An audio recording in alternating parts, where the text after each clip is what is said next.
Students, तो आज हम डिस्कशन करेंगे आइडियल गैस इक्वेशन, या इसको हम जनरल गैस इक्वेशन भी कहते हैं कि आइडियल गैस इक्वेशन क्या है और ये हम कहाँ पे यूज़ कर सकते हैं और इसकी डेरिवेशन क्या है।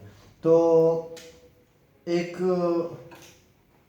ऐसा इक्वेशन जो हमें प्रेशर, वॉल्यूम, टेम्परेचर और नंबर ऑफ मोल के दरमियान रिलेशनशिप बताता है, तो उस इक्वेशन को हम कहते हैं आइडियल गैस इक्वेशन।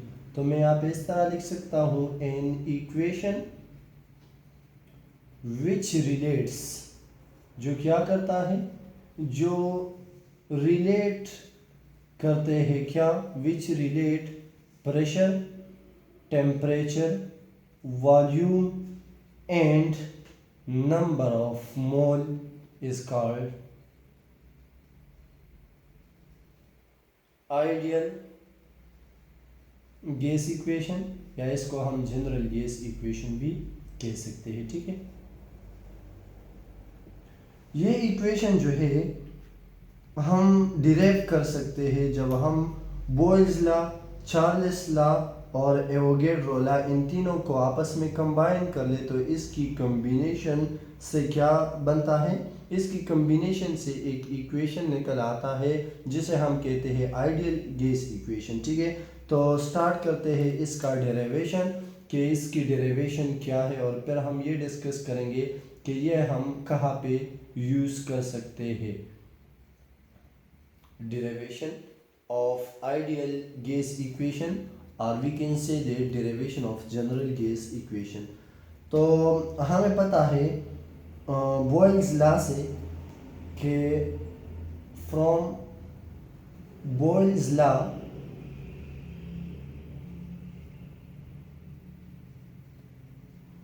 क्या कहता था वो, कि वॉल्यूम जो है वो इन्वर्सली प्रोपोर्शन है किस चीज़ का, प्रेशर का, और ये किस चीज़ पे, एट कांस्टेंट टेम्परेचर। अगर हम टेम्परेचर को कांस्टेंट रखें तो फिर वॉल्यूम क्या होगा, इन्वर्सली प्रोपोर्शन होगा प्रेशर का।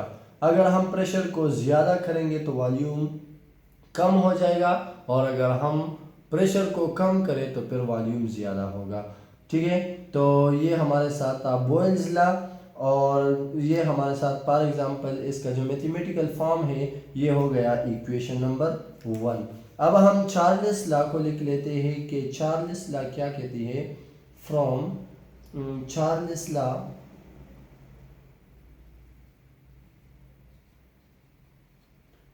हमें क्या कहती है, वो कहते हैं कि वॉल्यूम जो है वो डायरेक्टली प्रोपोर्शन होगा टेम्परेचर को।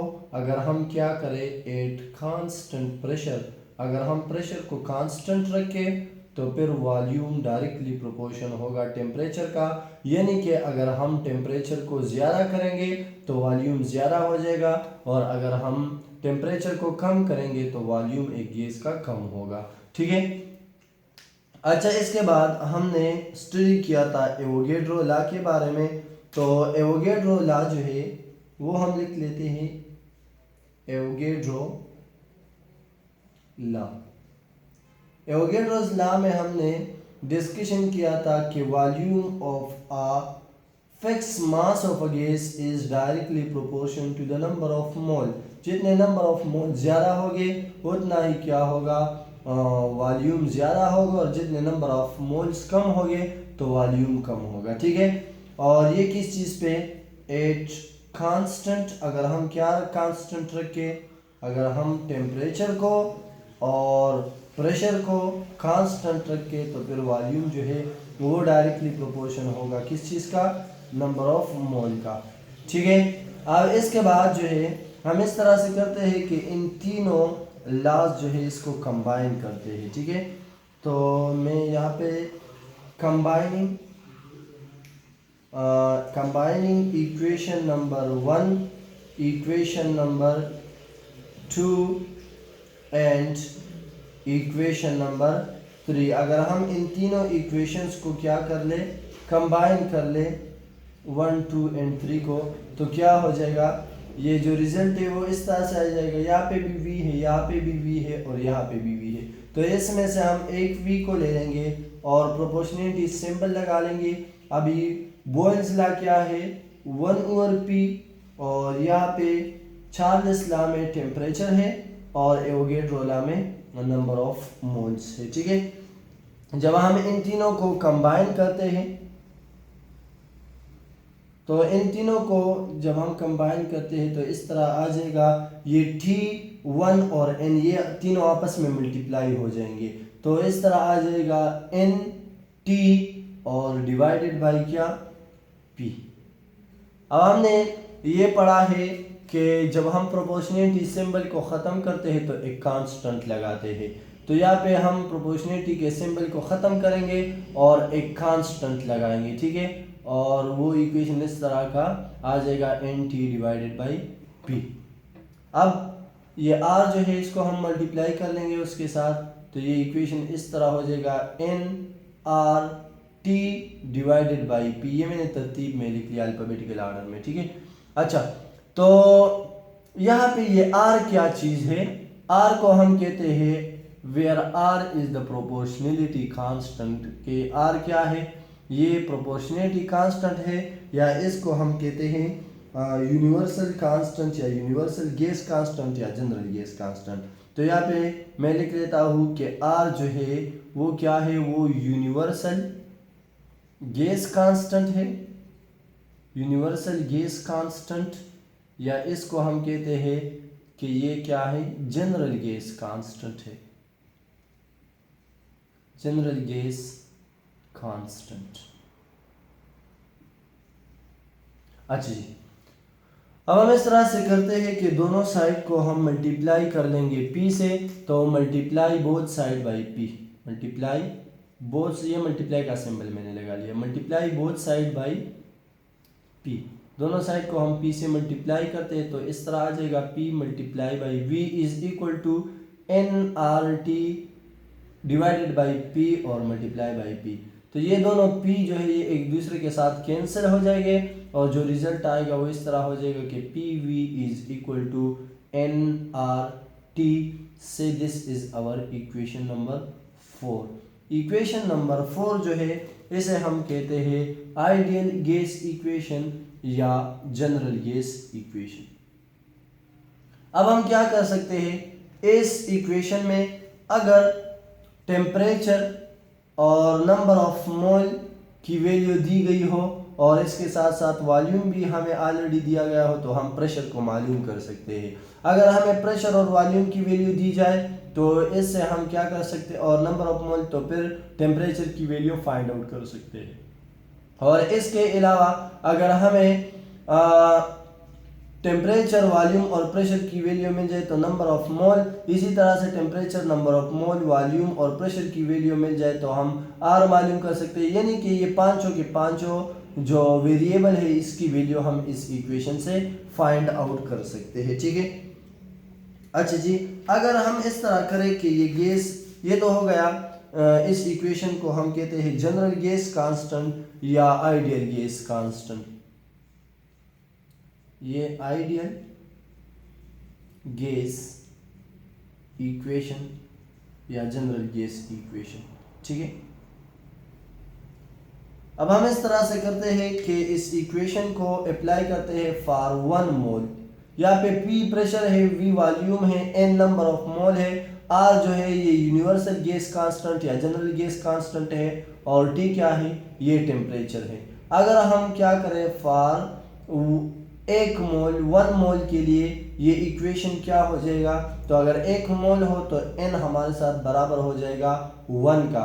तो इस इक्वेशन में अगर हम N की जगह पे 1 पुट करें तो ये इक्वेशन इस तरह हो जाएगा कि PV is equal to 1RT। 1 हम हर चीज़ के साथ होता है, जब कोफिशिएंट हो 1 तो फिर हम 1 नहीं लगाते तो PV बराबर हो जाएगा RT की। ठीक है, अगर हम दोनों साइड को T पे डिवाइड कर ले, या इस तरह भी कर सकते हैं कि T को इस साइड पे लेके आ जाए तो यहाँ पे मल्टीप्लाई है और इस साइड पे डिवाइड में हो जाएगा, तो हम इस तरह इस इक्वेशन को लिख लेंगे कि PV डिवाइडेड बाई T जो है ये बराबर हो गया किस चीज़ का, R का। ठीक है, तो ये आर क्या है, ये जनरल गैस कांस्टेंट है, यानी कि अगर हम प्रेशर वॉल्यूम के प्रोडक्ट ले यानी कि इन दोनों का अगर हम मल्टीप्लाई कर ले और टी पे डिवाइड कर ले तो इससे जो वैल्यू आती है ये क्या होगा, ये कांस्टेंट होगा। तो ये हमारे साथ क्या है, it is generalised form of the ideal gas equation. ये क्या है, generalised form of ideal gas equation.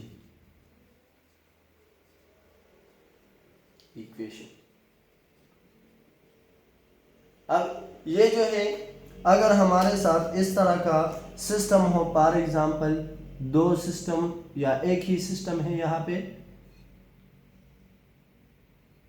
और यहाँ पे दूसरा, तो फॉर एग्जांपल यहाँ पे इसमें गैस के कुछ पार्टिकल्स है, ठीक है, तो इसके अंदर गैस के मॉलिक्यूल्स है और इसी तरह से यहाँ पे भी क्या है, गैस के मॉलिक्यूल्स है।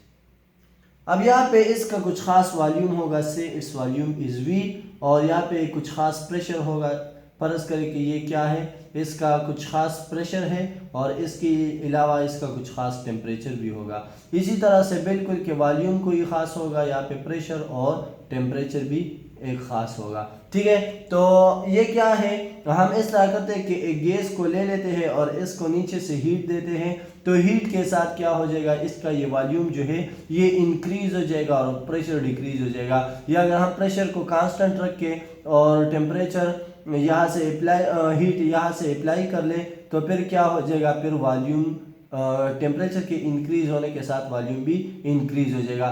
फर्ज करें ये सिस्टम नंबर 1 है तो इसके हर एक वैल्यू के साथ में 1 1 लिख लेता हूँ, और ये सिस्टम नंबर 2 है तो इसके हर वैल्यू के साथ में 2 2 लिख लेता हूँ। अब हर एक के लिए फॉर एग्जांपल ये है P1 और V1 डिवाइडेड बाई क्या हो जाएगा, T1 हो जाएगा, और इसके लिए अगर हम लिख ले तो P2 V2 divided by T2 हो जाएगा, ठीक है, और इज इक्वल टू R, ये वाला भी R के बराबर है, इसी तरह से ये साइड भी R के बराबर है, दोनों R के बराबर है। हमने ये पढ़ा है कि अगर एक इक्वेशन का एक साइड आपस में बराबर हो तो दूसरा भी क्या होता है, वो भी इक्वल होता है। तो ये इक्वेशन हम इस तरह भी लिख सकते हैं, P1 V1 divided by T1 जो है वो बराबर हो जाएगा P2 V2 divided by T2, ठीक है। ये भी क्या है, ये भी जनरलाइज फॉर्म है किस चीज़ का, आइडियल गैस इक्वेशन का, ठीक है। अब अगर एक सिस्टम है हमारे साथ और उसका वॉल्यूम प्रेशर टेम्परेचर मालूम है और हमने इसको हीट दे दिया और टेम्परेचर को नोट कर लिया, वॉल्यूम भी देख लिया यहाँ से, तो हम प्रेशर मालूम कर सकते हैं। या कोई ख़ास टेम्परेचर की वैल्यू अगर हमारे साथ मौजूद हो तो इससे हम वॉल्यूम दूसरे का वॉल्यूम या प्रेशर मालूम कर सकते हैं। तो ये था डिस्कशन आइडियल गैस इक्वेशन के बारे में।